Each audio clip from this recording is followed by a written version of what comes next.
Hello साथियों, मैं वेद प्रकाश आपके अपने यूट्यूब चैनल प्रकाश स्टडी में आपका स्वागत करता हूं। साथियों, आज हम सीटेट का 27 दिसंबर 2021 का सेकंड शिफ्ट का पेपर लेके आए हैं, जिसमें साथियों आज हम पढ़ेंगे बाल विकास एवं शिक्षा शास्त्र। साथियों, बाल विकास एवं शिक्षा शास्त्र से जितने भी क्वेश्चन बनते हैं आज इस वीडियो में करेंगे।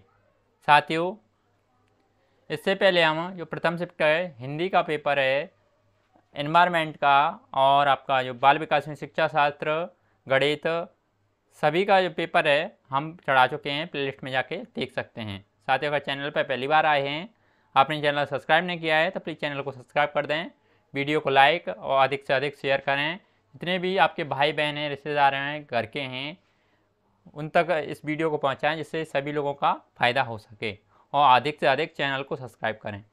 आइए स्टार्ट करते हैं। क्वेश्चन नंबर पहले में पूछा है, सामाजिक संरचनात्मक परिप्रेक्ष्य में बालकों को किस तरह से देखते हैं। नीचे 4 ऑप्शन रखे हैं, 4 ऑप्शन को पढ़ के सही आंसर आपको बताना है। क्वेश्चन नंबर पहले का करेक्ट आंसर क्या होगा। साथियों, क्वेश्चन नंबर पहले का ऑप्शन नंबर तीसरा सही हो जाएगा, यानी ज्ञान के सक्रिय सृजनकर्ता। आगे देख लेते हैं क्वेश्चन नंबर दो में पूछा है, आगे कथन ए दे रखा है, सही पोषक, पर्याप्त नींद और शारीरिक गतिविधि बच्चों की सामाजिक अंत्यक्रियाओं में संलग्न होने की योग्यता को समुन्नत करती है, जो परिणाम स्वरूप संज्ञानात्मक वृद्धि को उद्दीप्त करती है। कारण आर दे रखा है, विकास के सभी पहलू अंत संबंधित होते हैं और एक दूसरे को प्रभावित करते हैं। सही विकल्प आपको चुनना है। नीचे 4 ऑप्शन लिखे हैं, 4 ऑप्शन को पढ़ के सही आंसर आपको बताना है। क्वेश्चन नंबर 2 का करेक्ट आंसर क्या होगा। साथियों, क्वेश्चन नंबर 2 का करेक्ट आंसर ऑप्शन नंबर पहला सही हो जाएगा, जिसमें ए और आर दोनों सही हैं और आर ए की सही व्याख्या करता है। इसमें आपका ए भी सही है और इसमें आपका आर भी सही है। जो आपका आर है वह ए की सही व्याख्या करता है। आगे देख लेते हैं क्वेश्चन नंबर 3 में पूछा है, जब से सुनीता ने चलना शुरू किया था, वह जब भी संगीत सुनती थी नृत्य करना शुरू कर देती है। जब वह नृत्य करती है, उसके माता पिता ताली बजाते हैं और टीवी कार्यक्रम में नृत्य कर रहे बच्चों को नकल करने के लिए कहते हैं। सुनीता ने बहुत जल्दी ही नृत्य अच्छी तरह से करना सीख लिया है। यह उदाहरण विकास के किस सिद्धांत को दर्शाता है।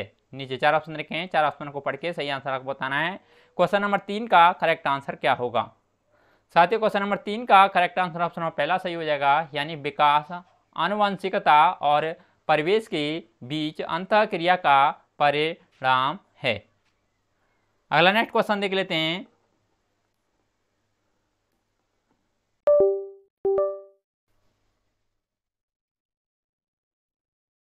क्वेश्चन नंबर 4 में पूछा है, प्राथमिक सामाजिकरण की प्रक्रिया किस अवस्था से शुरू हो जाती है। नीचे 4 ऑप्शन रखे हैं, 4 ऑप्शन को पढ़ के सही आंसर आपको बताना है। क्वेश्चन नंबर 4 का सही आंसर क्या होगा। साथियों, क्वेश्चन नंबर 4 का सही आंसर ऑप्शन नंबर पहला सही हो जाएगा, यानी शैशवावस्था। आगे देख लेते हैं क्वेश्चन नंबर 5 में पूछा है, जीन पियाजे के संज्ञानात्मक विकास पर आधारित शैक्षणिक तकनीक निम्न में से क्या करेगी। नीचे 4 ऑप्शन रखे हैं, 4 ऑप्शनों को पढ़ के सही आंसर आपको बताना है। क्वेश्चन नंबर 5 का करेक्ट आंसर क्या होगा। साथियों, क्वेश्चन नंबर 5 का करेक्ट आंसर ऑप्शन सेकंड सही हो जाएगा, यानी पाठ्यक्रम को तैयार करते समय बच्चों की उम्र को ध्यान रखेगी। आगे देख लेते हैं क्वेश्चन नंबर 6 में पूछा है, जीन पियाजे के अनुसार चिंतन के बुनियादी चरण जो क्रियाओं की संगठित व्यवस्था है, या विचार जो वस्तुओं और घटनाओं को हमारी दुनिया में मानसिक रूप से प्रस्तुत करने की अनुमति देते हैं, क्या कहलाते हैं। नीचे 4 ऑप्शन रखे हैं, 4 ऑप्शन को पढ़ के सही आंसर आपको बताना है। क्वेश्चन नंबर 6 का करेक्ट आंसर क्या होगा। साथ ही क्वेश्चन नंबर 6 का करेक्ट आंसर ऑप्शन पहला सही हो जाएगा, यानी स्कीमा। आगे देख लेते हैं क्वेश्चन नंबर 7 में पूछा है, निम्न में से किस सिद्धांतकारी ने यह प्रतिपादित किया था कि सामाजिक अंतःक्रियाएं आधारभूत मानसिक क्षमताओं को उत्तर संज्ञानात्मक प्रक्रिया में रूपांतरित करने में महत्वपूर्ण भूमिका निभाती हैं। नीचे 4 ऑप्शन रखे हैं, 4 ऑप्शन को पढ़ के सही आंसर आपको बताना है। क्वेश्चन नंबर 7 का करेक्ट आंसर क्या होगा? साथियों क्वेश्चन नंबर 7 का करेक्ट आंसर ऑप्शन पहला हो जाएगा, यानी लेव वाइगोत्स्की। क्वेश्चन नंबर 8 में पूछा है निम्नलिखित में से कौन सा लेव वाइगोत्स्की के संज्ञानात्मक सिद्धांत पर आधारित है? नीचे 4 ऑप्शन रखे हैं, 4 ऑप्शनों को पढ़ के सही आंसर आपको बताना है। क्वेश्चन नंबर 8 का करेक्ट आंसर क्या होगा? साथियों क्वेश्चन नंबर 8 का करेक्ट आंसर ऑप्शन पहला सही हो जाएगा, यानी पारस्परिक अध्यापन। आगे देख लेते हैं क्वेश्चन नंबर 9 में पूछा है लॉरेंस कॉलर वर्ग के अनुसार कोई बच्चा नैतिक चिंतन के किस स्तर पर है अगर वह बच्चा यह तर्क देता है कि हिंज को कानून का पालन करना चाहिए क्योंकि यह एक नागरिक के रूप में उसका कर्तव्य है, और अगर किसी को भी चोरी करने की इजाज़त नहीं है तब हिंज को भी ऐसा करने की स्वीकृति नहीं दी जानी चाहिए। नीचे 4 ऑप्शन रखे हैं, 4 ऑप्शन को पढ़ के सही आंसर आपको बताना है। क्वेश्चन नंबर 9 का करेक्ट आंसर क्या होगा? साथियों क्वेश्चन नंबर 9 का करेक्ट आंसर ऑप्शन सेकंड सही हो जाएगा, यानी कानून और व्यवस्था अभिमुखता। आगे देख लेते हैं क्वेश्चन नंबर 10 में पूछा है निम्न में से कौन सा उपागम बाल केंद्रित शिक्षा के सिद्धांतों को अनुकूल है? नीचे 4 ऑप्शन रखे हैं, 4 ऑप्शन को पढ़ के सही आंसर आपको बताना है। क्वेश्चन नंबर 10 का करेक्ट आंसर क्या होगा? साथियों क्वेश्चन नंबर 10 का करेक्ट आंसर ऑप्शन पहला सही हो जाएगा, यानी विद्यालयों को हर विद्यार्थी की व्यक्तिगत जरूरतों और रुझानों को महत्व देना चाहिए। आगे देख लेते हैं क्वेश्चन नंबर 11 में पूछा है कौन सी बुद्धि प्रकार हार्वर्ड गार्डनर के बहुबुद्धि सिद्धांत में नहीं सुझाई गई है?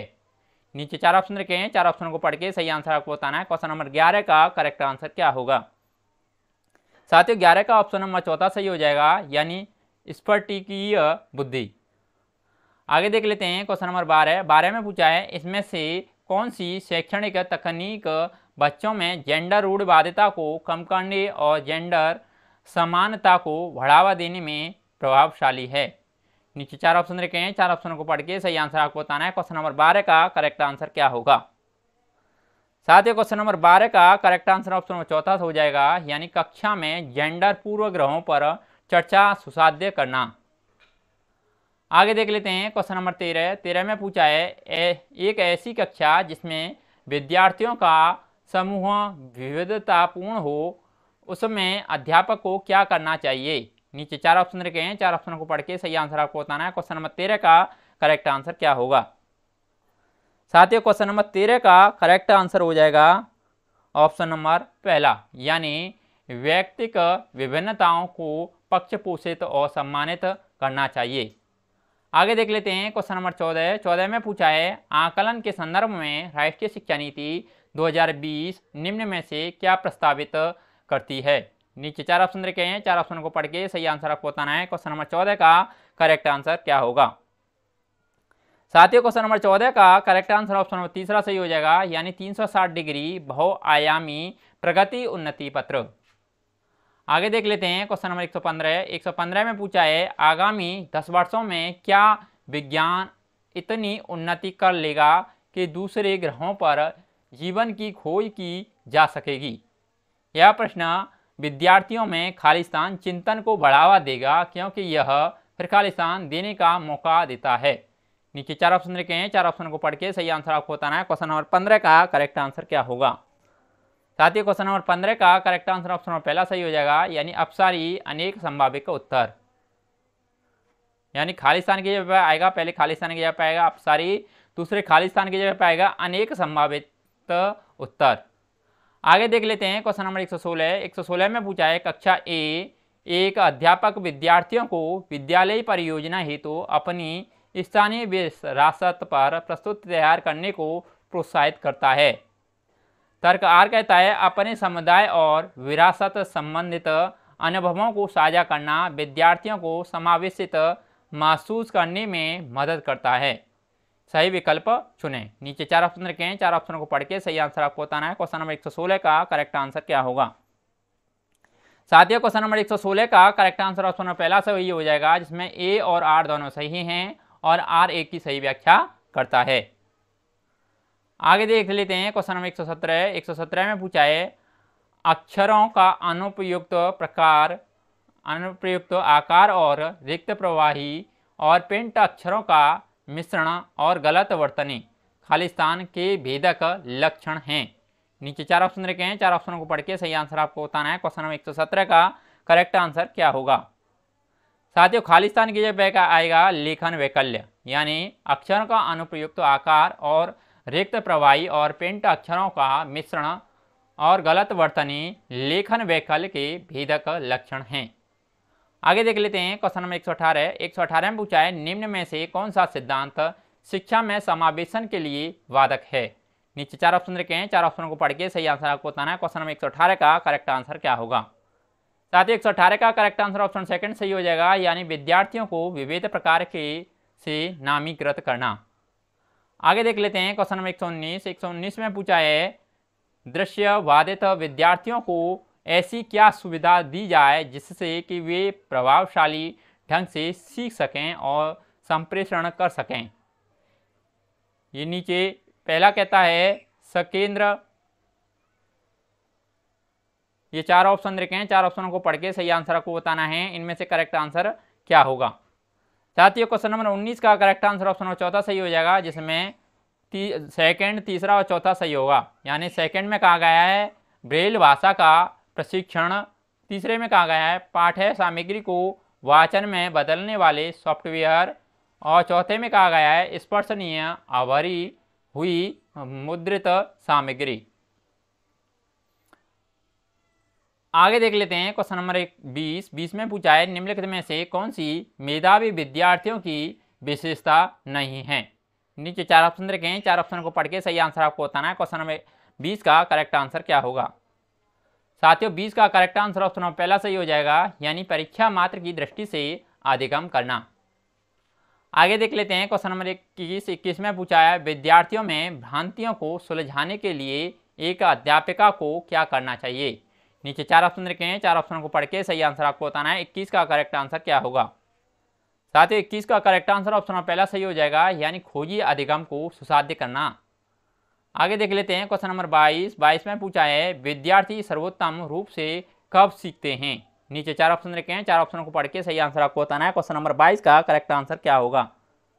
साथियों, क्वेश्चन नंबर 22 का करेक्ट आंसर ऑप्शन पहला सही हो जाएगा, यानी विषय वस्तु के आधार अर्थपूर्ण संलग्न से। आगे देख लेते हैं क्वेश्चन नंबर 23 में पूछा है, कक्षा ए एक अध्यापिका को अधिगमकर्ताओं को जानकारी असंबंधित आंकड़ों को प्रस्तुत करनी चाहिए और जिन संप्रत्ययों का आकलन हो चुका है उनका कोई संदर्भ नहीं देना चाहिए।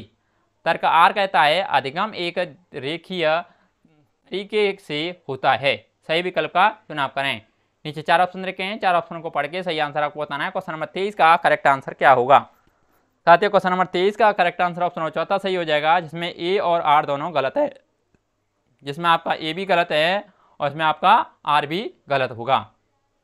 आगे देख लेते हैं क्वेश्चन नंबर 124 में पूछा है, विद्यार्थी अध्यापक के रिश्ते में विश्वास बढ़ाने के लिए निम्न में से कौन सा विकल्प प्रभावशाली है?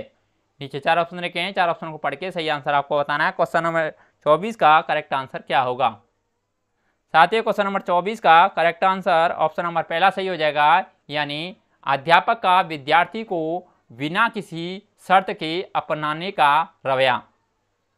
आगे देख लेते हैं क्वेश्चन नंबर 25 में पूछा है, जब एक विद्यार्थी किसी क्रियाकलाप के नकारात्मक परिणाम, मूल्य और नियंत्रण की कमी पर केंद्रित रहता है तब उसे किस भाव का एहसास होगा? नीचे 4 ऑप्शन रखे हैं, 4 ऑप्शन को पढ़ के सही आंसर आपको बताना है। क्वेश्चन नंबर 25 का करेक्ट आंसर क्या होगा? साथियों, 25 का करेक्ट आंसर ऑप्शन नंबर चौथा सही हो जाएगा, यानी दुश्चिंता। आगे देख लेते हैं क्वेश्चन नंबर 26 में पूछा है, निम्न में से कौन सी तकनीक विद्यार्थियों की अधिगम अभिप्रेरणा को बढ़ावा देती है? नीचे 4 ऑप्शन रखे हैं, 4 ऑप्शन को पढ़ के सही आंसर आपको बताना है। क्वेश्चन नंबर 26 का करेक्ट आंसर क्या होगा? साथियों, 26 का करेक्ट आंसर ऑप्शन नंबर चौथा सही हो जाएगा, यानी विद्यार्थियों को उनकी व्यक्तिगत अधिगम लक्ष्यों को पाने के लिए समर्थक देना। आगे देख लेते हैं क्वेश्चन नंबर 27 में पूछा है, अपने स्वयं की चिंतन प्रक्रिया के बारे में सोचने की योग्यता क्या कहलाती है?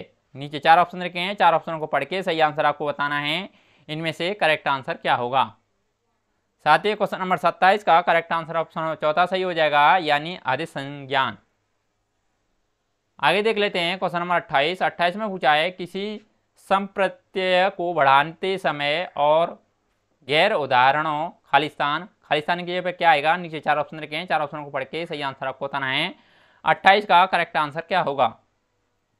साथियों 28 का करेक्ट आंसर ऑप्शन तीसरा सही हो जाएगा, यानी खालिस्तान की जगह पे आएगा का इस्तेमाल उस संप्रत्यय को परिभाषित करने वाले गुणों की स्पष्टता बढ़ाने के लिए करना चाहिए। आगे देख लेते हैं क्वेश्चन नंबर 29 में पूछा है निम्न में से कौन सा कथन किसी संप्रत्यय के अधिगम हेतु उपयुक्त नहीं है। नीचे 4 ऑप्शन रखे हैं, 4 ऑप्शन को पढ़ के सही आंसर आपको बताना है। क्वेश्चन नंबर 29 का करेक्ट आंसर क्या होगा। साथियों 29 का करेक्ट आंसर ऑप्शन नंबर तीसरा सही हो जाएगा, यानी जानकारी को विद्यार्थियों को सामाजिक संदर्भ से जोड़े बिना प्रस्तुत करना।